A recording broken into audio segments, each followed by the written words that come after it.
Asalaamu calaykum walaal ku soo dhawow channelka aqoonta cusub walaal hadduusan subscribe ku saarnayn channelka walaal subscribe saaro si aad u noqotid daawadaha koowaad ee fiidiyoyaasha aan soo gelino.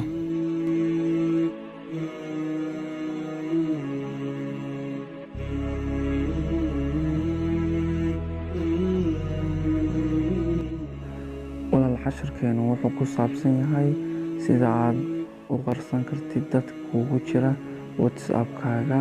Walaal hadda casharkan ayaanu guda galaynaa. Walaal waa hubaal inaad ka bogan doontid casharkan.